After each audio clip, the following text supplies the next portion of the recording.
Hey guys, and welcome back to this channel.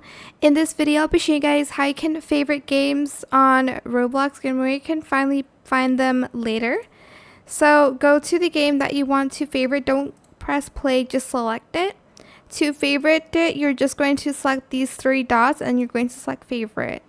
I usually don't favorite them a lot because I can just find them in this continue tab, but to find where the game is, go to see all and then go here. There's going to be continued, sponsored, favorites, top trending, up and coming, fun with friends, top revisited, top earning, top 8 access, most popular, as well as top rated. But you're just going to obviously select the favorites one and you'll see the game that you have favorited. And that is it. I hope it was helpful for you guys. Don't forget to like, comment, share, and also subscribe to this channel if you haven't done that already. If you have any more questions about this video, just leave it in the comment section down below. I'll try my best to answer them all for you guys.